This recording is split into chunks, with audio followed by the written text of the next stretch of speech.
Parmi les sciences les plus dangereuses qui existent sur la surface de la Terre, il y a la sorcellerie. Pour celui ou celle qui souhaite apprendre cet art, il doit faire des choses horribles qui contredisent la religion musulmane et même la nature humaine. Si quelqu'un tombe dans cet égarement, il n'est alors plus du tout considéré comme un musulman. Cette science qui a été descendue comme épreuve pour les hommes sert à désunir un couple, faire qu'une personne soit possédée ou rendre une personne malade de maladies étranges que la victime aura beaucoup de mal à faire soigner. Cette chose effrayante qu'est la sorcellerie ne peut rien contre une chose. Et dans cette histoire vraie qui s'est passée très récemment, vous aurez les éléments pour vous protéger des ruses de ces charlatans. Le récit qu'on nous rapporte s'est passé en Arabie Saoudite, plus précisément dans la ville de Tabouk. L'Arabie Saoudite, qui est un pays musulman, n'est pas non plus épargnée par les déviances et les égarements, à tel point que les gens ont recours à la magie ou aux magiciens de la même manière qu'ils se rendent chez un boulanger ou chez le médecin. Cette chose est tellement propagée que si une personne souhaite avoir recours à un sorcier, il n'a qu'à demander à quelqu'un qui lui dira vers qui se tourner. Et donc, dans cette région-là, il y avait un quartier tout à fait normal. Mais dans ce quartier se cachait une sorcière. Elle faisait ses affaires dans une maison qui, de l'extérieur, avait l'air tout à fait normale.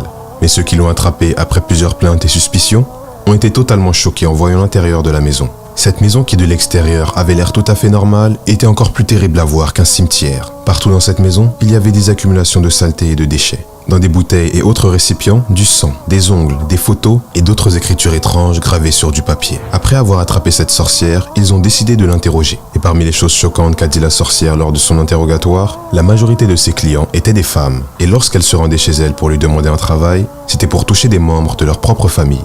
Encore pire, certains revenaient plusieurs fois après avoir constaté l'effet de la magie et acceptaient de payer plus pour que celle-ci ne s'arrête pas. Ils revenaient après quelques temps ou quelques années et demandaient à la sorcière de faire en sorte que son travail, jusqu'à la mort de la victime, ne puisse jamais s'arrêter. Et en fouillant dans le répertoire de cette sorcière, ils ont vu des noms de docteurs et de professeurs, et même de personnes nobles ou de lignées royales.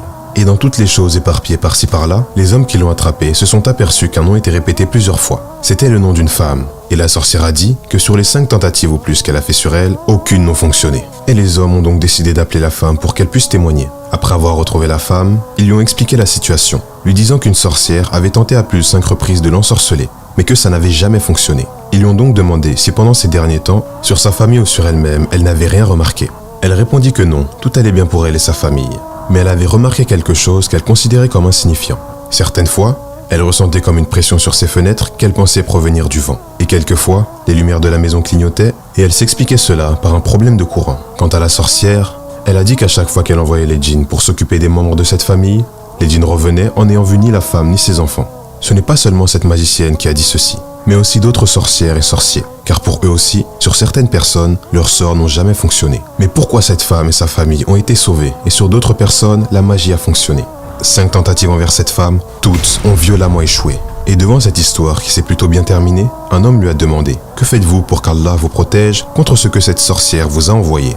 Soyez attentifs à ces actes simples à faire chaque journée, car ces paroles qui ne vous prendront pas plus d'1 heure dans la journée vous protégeront contre les pires des machinations. Pour se protéger, la jeune professeure ne manquait jamais ses invocations du matin et du soir. En plus de nous protéger, ces invocations nous apporteront des montagnes de bonnes actions et nous rapprocheront de celui qui nous a créés et veut nous accorder son infini pardon. Ne nous laissons pas tenter avec telle ou telle difficulté à nous rendre chez un devin ou un sorcier, car leur but premier est d'avoir la vie d'ici-bas. S'ils ont donc l'occasion de vous tromper ou vous faire du tort, ce n'est sûrement pas leur foi qui les retiendra.